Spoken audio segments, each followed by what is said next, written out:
Bonjour à tous et bienvenue dans Scrum Life. Aujourd'hui, j'aimerais vous parler de la multidisciplinarité d'une équipe et en particulier de ses développeurs et d'un concept qui s'appelle le T-Shaped Skills Developer en anglais. En français, c'est le développeur avec les compétences en forme de T.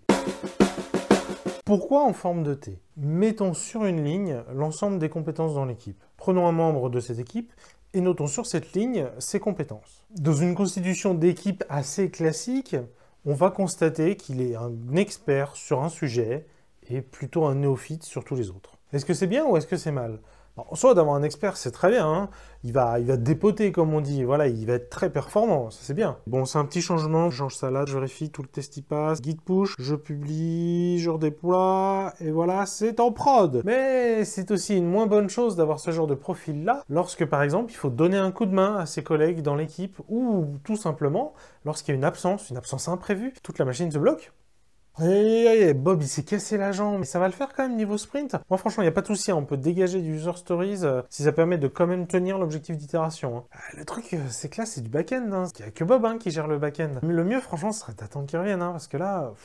ok. Le truc, c'est que Bob, il est déjà arrêté pour un mois, là, et on n'est même pas sûr qu'il revienne après, donc... Et c'est pour ça que finalement, le profil idéal qu'on voudrait avoir, c'est bien sûr un expert sur un domaine particulier, mais aussi un généraliste touche à tout. Bon, c'est le dernier jour de l'itération, il reste 2 user stories, comment on fait? Moi, je viens de finir la user story sur Android, je vais donner un coup de main sur la user story iOS, je vais tester, je vais vérifier que tout est bon, et puis je vais préparer la démo aussi. Mais moi, je veux bien qu'on regarde le code tous ensemble, et notamment les tests, s'assurer que c'est les bons tests, et puis le fonctionnel aussi, que c'est le bon fonctionnel, et que ce fonctionnel, d'ailleurs, il est cohérent avec ce qu'on a implémenté sur le web, puis aussi avec les règles qu'on a implémentées, quoi, côté back-end, que voilà, tout ça, on s'est pas raté, que c'est ce qu'il faut, quoi. Et là, regardez, qu'est-ce qu'on a dessiné? Si on retourne le dessin, eh bien c'est un T.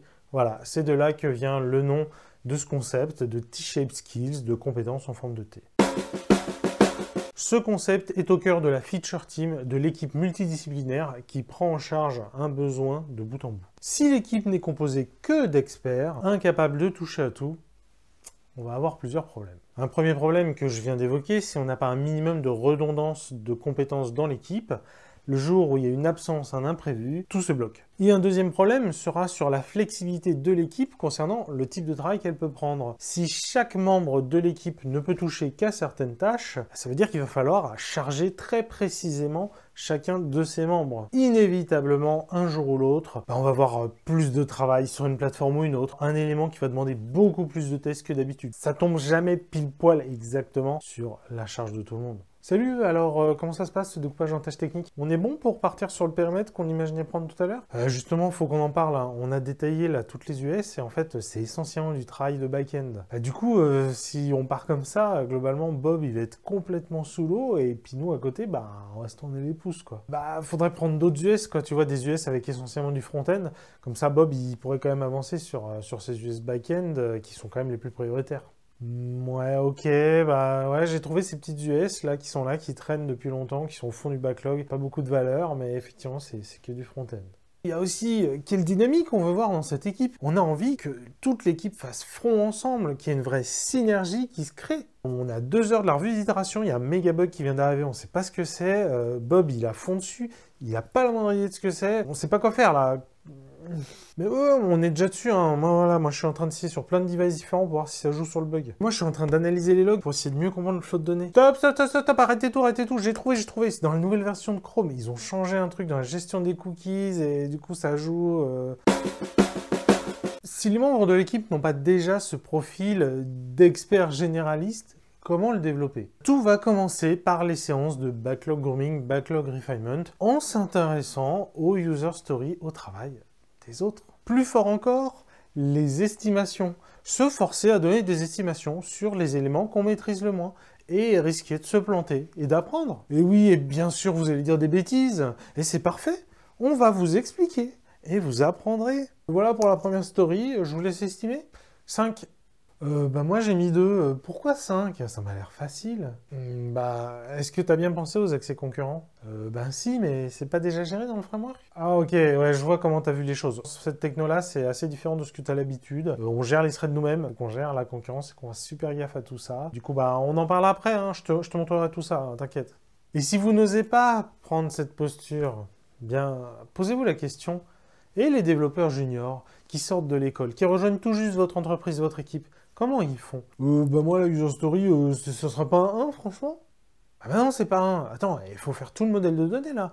Non mais tu verras, on va te montrer, tu verras que derrière cette petite modif, il y a un paquet de trucs, quoi. C'est quoi la différence avec vous? C'est pareil. Ok, vous êtes déjà peut-être senior, expert dans autre chose, mais sur ce sujet-là, vous êtes junior, vous arrivez, bah c'est pareil. Vous y arrivez, vous vous lancez et vous apprenez. Un autre élément de partage, c'est le test. Qu'est-ce qui empêche un développeur iOS de tester une appli Android? Je vais être clair. Dans le modèle des feature teams, vos collègues, vos partenaires de travail qui sont dans votre équipe, ce sont dans toute l'entreprise les personnes qui connaissent le mieux le fonctionnel, vos pairs qui maîtrisent la même technologie que vous, mais qui sont dans d'autres équipes. Elles peuvent juger de la qualité technique, mais elles sont beaucoup plus distantes de juger de la pertinence par rapport au fonctionnel qui doit être implémenté. Franchement, j'aime trop bosser avec Bob. Il comprend rien à notre techno, hein. Mais à chaque fois, il a un point de vue super intéressant sur le fonctionnel, sur le métier, il arrive à challenger le truc, et à chaque fois, il nous sort des interactions tordues entre deux fonctionnalités qu'on a déjà développées. Ah, franchement, mais incroyable, et ça, franchement, c'est top, quoi. D'ailleurs, dans beaucoup d'équipes, on fait tester tout et n'importe quoi au PO, Product Owner, alors que il est expert dans aucune des technos. Moi, je teste tout, hein, je valide tout, je recette tout, hein. Franchement, on sait jamais, quoi. Ah, en fait, ça marche comme ça.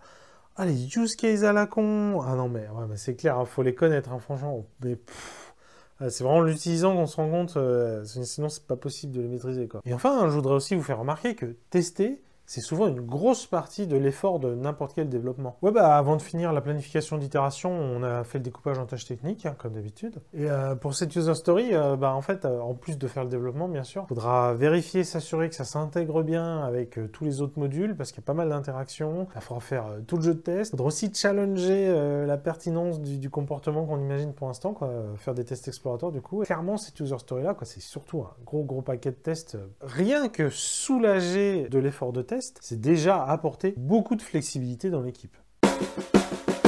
J'espère que cette vidéo vous aura fait réfléchir, notamment si vous êtes dans une équipe multidisciplinaire. Essayez de bien comprendre, de bien imaginer quelles sont les dynamiques qu'on devrait voir au quotidien dans ce genre d'équipe. Et c'est un sujet vraiment important. Sans réussir à mettre en place cette dynamique-là, autant travailler comme avant. Tout le principe même de feature team, d'équipe multidisciplinaire, elle tombe à l'eau. Il faut vraiment y arriver à faire ça. C'est vraiment important. Je vous invite à prendre activement part à la communauté Scrum Life et à soutenir la chaîne, par exemple en participant au Tipeee, pourquoi pas aussi sinon, en proposant des sous-titres pour cet épisode ou pour les autres, ce qui permettra de les rendre plus accessibles. Je vous dis à la semaine prochaine, vous êtes mes plus grands fans. Moi, le joli papillon, j'aime butiner en chanson. Allez, fredonnons. Ça vous rend fou, hein, des trucs comme ça, hein, franchement.